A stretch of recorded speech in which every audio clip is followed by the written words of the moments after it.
Bismillahirrahmanirrahim. Assalamualaikum warahmatullahi wabarakatuh.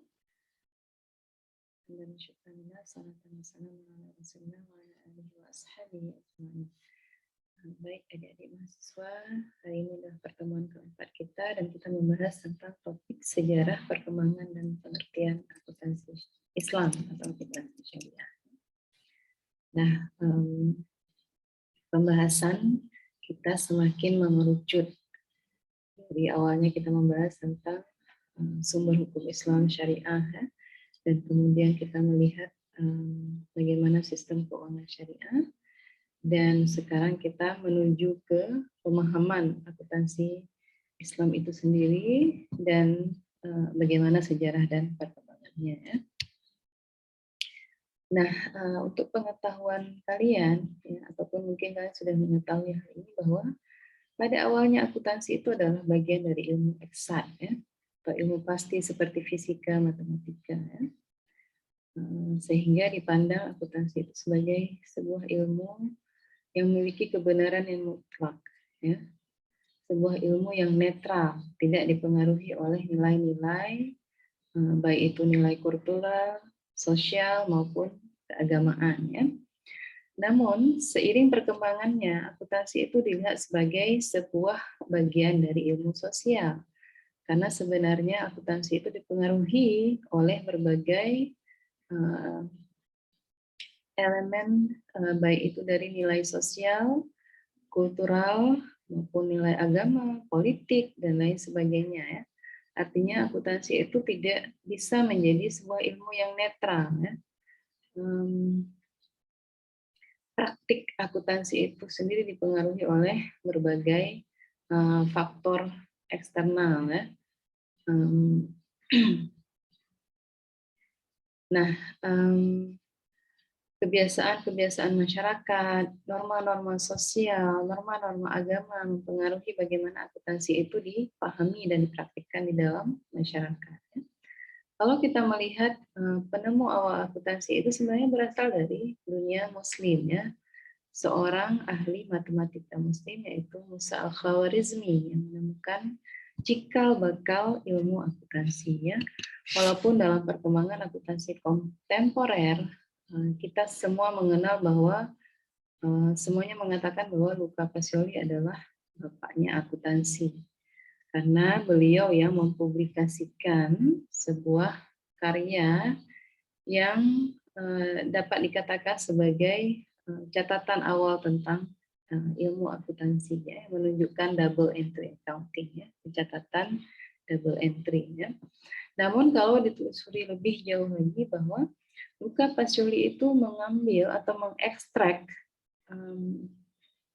prinsip-prinsip ilmu akuntansi itu dari ilmuwan Arab, ya, terutama dari ilmu yang dikembangkan oleh Musa Al-Khawarizmi yang juga merupakan penemu angka yang kita gunakan di dalam keilmuan sekarang, ya, yaitu dari 0 sampai 10. Ya. Nah, terjadi banyak perdebatan kenapa Luca Pacioli ini tidak dapat dianggap sebagai bapaknya akuntansi. Karena di antaranya yang disebutkan di dalam literatur adalah pada waktu itu Pacioli ini kan dari Italia. Nah, Italia bukan merupakan salah satu pusat peradaban dunia, ya. Nah, bagaimana mungkin seseorang dari Italia bisa menjadi pengembang dari sebuah disiplin ilmu seperti akuntansi, ya. Nah, kemudian terjadi banyak interaksi dari Arab, ya, yang mempengaruhi perkembangan keilmuan di dunia Barat. Ya. Nah, sehingga bisa dikatakan bahwa secara benarnya Luca Pacioli itu bukanlah penemu awal dari double entry accounting. Ya. Kemudian ada catatan-catatan yang ditunjukkan oleh Luca Pacioli itu menunjukkan kemiripan yang teramat ketara dengan apa yang sudah dilakukan di dalam dunia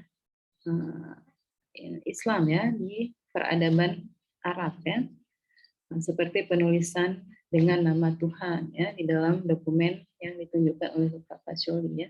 Itu adalah terjemahan langsung dari Bismillahirrahmanirrahim ya. Dan sisi-sisi detail dari double entry accounting yang ditunjukkan oleh Bapak Pasyoli itu memang kalau ditelusuri dalam literatur Arab waktu itu menunjukkan kemiripan yang sangat ketara ya.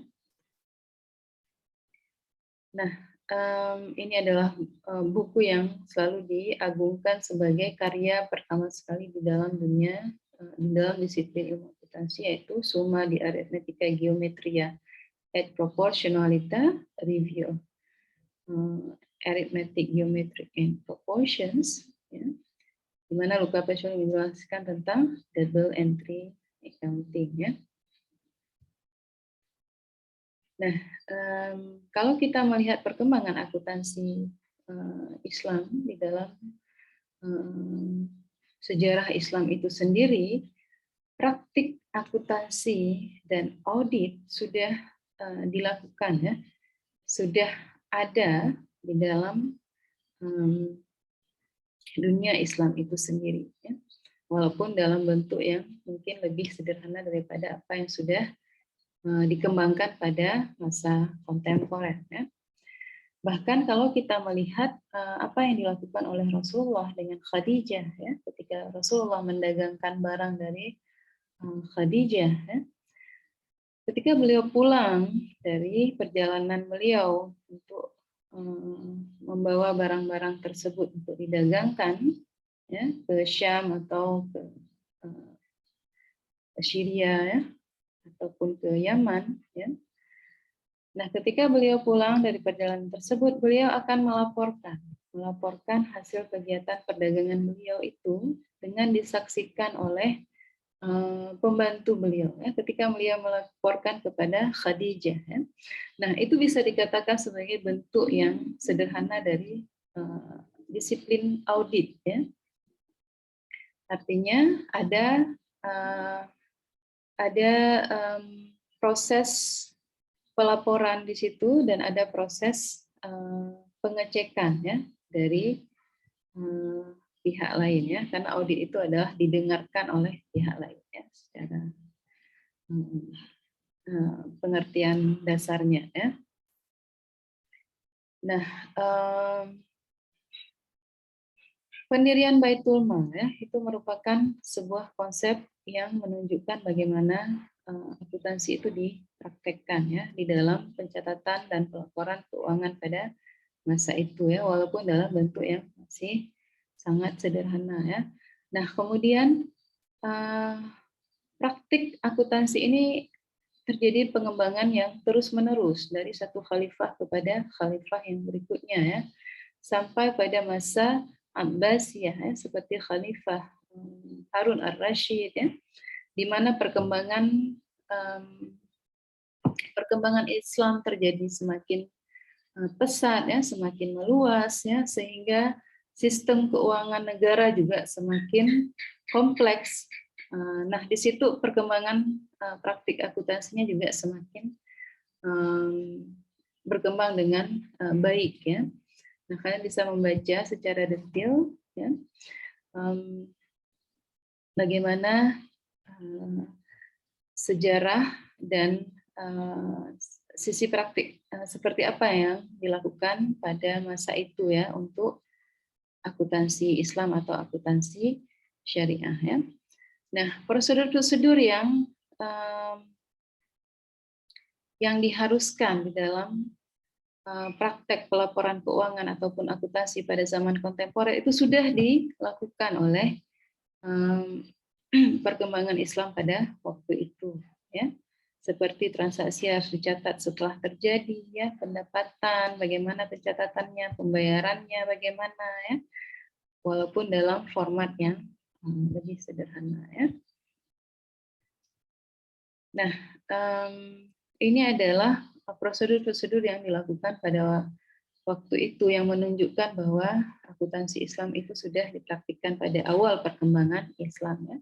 Dan istilah-istilah yang digunakan seperti buku jurnal ya, dikenal dengan al-jaridah ya, Nah, beberapa istilah di dalam akuntansi itu juga berasal dari istilah-istilah Arab ya, seperti juga ilmu pengetahuan lainnya ya. Banyak sebenarnya istilah-istilah di dalam ilmu pengetahuan itu berasal dari istilah bahasa Arab ya. Kemudian ada laporan yang harus diserahkan ya oleh Al-Khatib ya. Al-Khatib itu adalah akuntannya ya. Kemudian akan diaudit ya. Ada lembaga hisbah waktu itu ya. Nah, hisbah itu adalah bentuk institusi audit yang bisa dijejaki dari perkembangan awal Islam ya.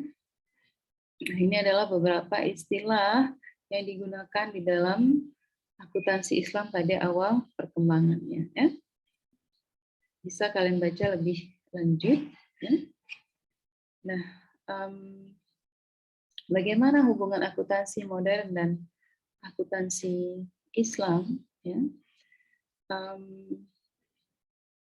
Sebagaimana yang saya sebutkan di awal tadi bahwa banyak perdebatan dan yang menentang bahwa sejarah akuntansi itu berasal dari Luca Pacioli di Italia. Nah, ini dikaji oleh berbagai ilmuwan akuntansi Islam ya, dan mereka menyajikan bukti-bukti yang menyatakan bahwa akuntansi itu tidak berasal dari Italia, namun dari Arab ya. Nah, sehingga penelitian-penelitian tentang sejarah dan perkembangan akuntansi Islam ini seharusnya menjadi bidang penelitian yang harus dilakukan secara lebih mendalam ya. Karena masih banyak hal yang tidak bisa yang masih dipertanyakan ya, sebagaimana yang dinyatakan oleh Napier pada tahun 2007 ya. Nah, kalau kita melihat perkembangan akuntansi di dalam dunia kontemporer, akuntansi Islam khususnya ya, saya rasa saya sudah menjelaskan di awal pertemuan ya, perkembangan akuntansi Islam di dalam dunia kontemporer itu bisa dikaitkan dengan bagaimana pesatnya perkembangan ekonomi Islam dan pendirian lembaga keuangan Islam ya, atau lembaga keuangan syariah ya. Nah, seiring perkembangan itu akuntansi Islam dirasakan juga perlu dikembangkan supaya bisa menjawab tantangan di dalam praktik lembaga keuangan syariah ya, atau lembaga keuangan Islam. Karena tidak semua, baik itu sisi teknis maupun sisi filosofis dari akuntansi konvensional itu bisa diaplikasikan di dalam praktik lembaga keuangan syariah ya. Nah, namun kita tidak bisa melimitkan atau membataskan keperluan akuntansi Islam itu hanya di dalam konteks lembaga keuangan Islam ya. Di dalam konteks yang lebih idealis, akuntansi Islam itu harus mampu dikembangkan di dalam semua lembaga yang memerlukan kepada prinsip ilmu akuntansi ya. Baik itu lembaga pemerintahan, lembaga non keuangan ya, perusahaan baik itu dari kecil sampai yang besar ya. Itu adalah tujuan idealis yang ingin kita capai di dalam pengembangan akuntansi Islam ya. Nah, saya ingin kalian mencari sebuah artikel jurnal ya yang membahas tentang apakah tentang sejarah akuntansi Islam ataupun tentang perkembangan akuntansi Islam ataupun tentang pengertian akuntansi Islam.